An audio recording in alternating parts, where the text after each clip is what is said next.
Part 5, Espionage Incarnate Part 1. The Empire of Celestia, having lost their asteroid belt outpost base to Dr. Erebus and his own new rival empire, then decides to attempt to uncover the secrets of a mysterious alien artifact discovered on a moon before Dr. Erebus can get to it, and thus, their attempted research into it begins.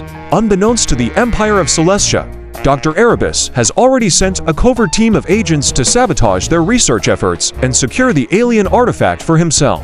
The engineers and workers must navigate a dangerous game of espionage while trying to complete their mission. The agents sent by Dr. Erebus successfully sabotage the Empire of Celestia's research efforts, but in their haste, they accidentally trigger a self-destruct mechanism on the artifact, causing it to explode and scatter its fragments across the moon's surface. Dr. Erebus, having successfully disrupted the Empire of Celestia's research efforts, decides to infiltrate their headquarters on Earth, seeking to learn their deepest secrets and solidify his power over them. He dispatches his most trusted agent, codenamed Nemesis, to carry out the mission. Nemesis is a master of stealth and espionage, trained to navigate the most treacherous of environments. As Nemesis infiltrates the heavily fortified compound, he uses his advanced suit to cloak himself from detection, blending seamlessly into the shadows. Inside the headquarters, Nemesis encounters a labyrinth of heavily guarded corridors and security checkpoints. He avoids direct confrontation, using his agility and intelligence to bypass security measures and slip past guards undetected. After hours of careful navigation, he finally reaches the heart of the compound, the inner sanctum of the Empire of Celestia's most highly classified research division. The room is filled with rows of computers, state-of-the-art equipment, and shelves lined with arcane tomes and ancient scrolls. Nemesis knows that the information he seeks will be stored here, but he also knows that he must be careful not to trigger any alarms or alert the researchers to his presence. He begins his search methodically, quickly identifying a series of hidden access panels and hidden compartments that contain the classified data he seeks. As he works, he becomes aware of a faint humming sound emanating from a sealed chamber in the center of the room. Curiosity getting the better of him, Nemesis decides to investigate. He bypasses the security systems and manages to force open the chamber door. Inside, he finds a massive supercomputer, larger than any he's ever seen. Its glowing blue display panels flicker with patterns of light, and the humming sound grows louder as it draws him in.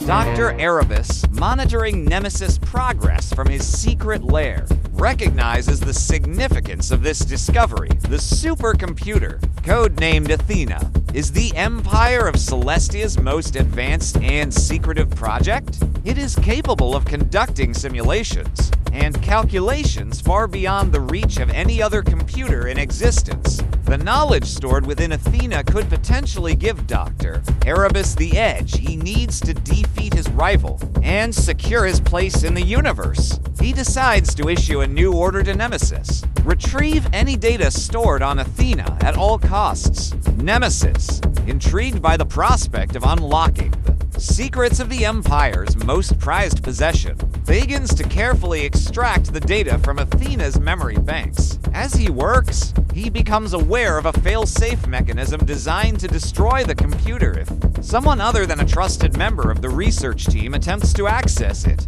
Nemesis, undeterred, continues his efforts. He disables the fail-safe mechanism and manages to successfully transfer the data to a secure memory drive. With the information in hand, he exits the chamber and rejoins Dr. Erebus, who eagerly awaits his return. As Nemesis hands over the data, he feels a surge of pride in his accomplishment and the knowledge that he has delivered a crippling blow to the Empire of Celestia. The Empire of Shadowstein then decides to attempt to colonize the planet of Saturn, and thus the attempted colonization and possible necessary conquest begins. Shadow Emperor Alpha is cautious, however, as Saturn is home to a much more advanced and sophisticated civilization than anything they have encountered on Jupiter. They are a peaceful people, but they are also incredibly powerful and knowledgeable. The Shadow Emperor Alpha knows that he must tread lightly and carefully, lest he provoke a war with this mighty civilization. But he knows that even if war does happen, his empire would come out on top easily enough, and if there ends up being too much bloodshed, he could do what he did on the moon and peacefully end the war in an instant if need be. The Shadow Emperor Alpha's flagship, the Grand Admiral, descends toward the surface of Saturn, flanked by a massive fleet of warships and support vessels. As they approach, they see the vast city ships of the Saturnian civilization, glittering like jewels in the light of the gas giant's rings. The atmosphere is thick with a sense of anticipation and trepidation. The Saturnian people, upon seeing the approaching fleet, gather on the decks of their city ships, gazing out at the massive armada with a mixture of curiosity and apprehension.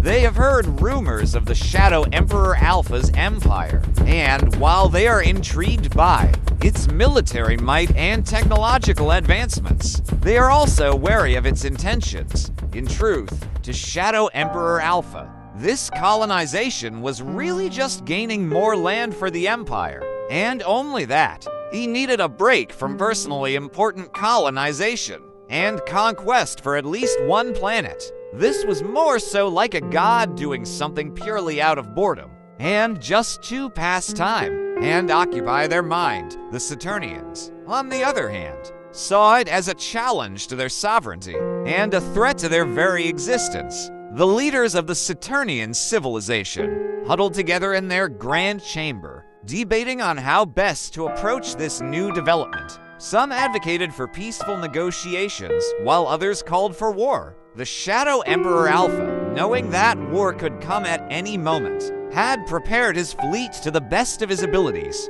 His ships were sleek and powerful, equipped with advanced weapon systems and shields that could withstand even the mightiest of attacks. His soldiers were trained to the highest standards, disciplined and ready to engage in battle at a moment's notice. The Saturnians, on the other hand, were more focused on peaceful coexistence and scientific progress. They had achieved great strides in technology, medicine, and even the arts, but had neglected their military might. As the Grand Admiral docked at one of the Saturnian city ships, a large gathering of representatives from both sides met to discuss terms of peace and potential trade agreements. The Shadow Emperor Alpha was accompanied by his most trusted advisors and generals, while the Saturnians were represented by their wisest elders and most accomplished scientists. The air was tense as they sat across from each other, each side wondering what the other was truly capable of. Shadow Emperor Alpha, though, from his presence and aura alone, was clearly the most powerful and dominant person in the room, with his dark power armor and his shady appearance mostly hidden by shadows. It was clear that he had tricks up his sleeve that could allow for a flawless victory for him if ever there were a conflict, and thus he had the advantage in the negotiations because, in truth, the Saturnians tried to go against his empire. He could easily just conquer them anyways if he so chose. The Saturnian leaders, though they knew that their people were not ready for war, also knew that they could not just roll over and submit to the Shadow Emperor Alpha's will. They had to find some way to maintain their independence while still finding a way to coexist with this new and powerful force in the system. But as they discussed in private, it became clear that either war or willing subjugation were their only choices. They had to find a way to appease the Shadow Emperor Alpha, to make him see that they could be valuable allies, not just subjects. They decided to offer him their most precious treasures, their knowledge and technology. They would reveal to him their greatest scientific breakthroughs, their most advanced medical techniques, and even their secrets of space travel and planetary colonization. The Shadow Emperor Alpha, though intrigued, was not fooled. He saw through their offers, sensing that it was a trap, an attempt to lull him into a false sense of security. He knew that the Saturnians were clever, cunning, and capable of hiding their true intentions. He suspected that they were planning something, biding their time until they found a way to strike against him. Despite this, the Shadow Emperor Alpha decided to play along for the time being. He accepted their offer, promising to uphold their sovereignty and protect their people as long as they continued to share their knowledge and technology with him. He also made it clear that he expected them to remain loyal and faithful to his empire, and that any acts of aggression or betrayal would not be tolerated. In the following months, the Saturnians and the Shadow Emperor Alpha's forces began a mutually beneficial collaboration. The Saturnians taught the Shadow Emperor Alpha's scientists and engineers advanced techniques in space travel, planetary colonization, and medical technology, while his soldiers and advisors shared their knowledge of warfare, strategy, and governance. Eventually, though, Shadow Emperor Alpha makes an unexpected, yet tactical move. He invites all of the leaders of Saturn into a meeting in their very own meeting room and puppets them into saying, live and broadcasted to all of the Saturnians, that were they to die, the planet Saturn would then go into the control of the Empire of Shadowstein as so to make sure that it is safe.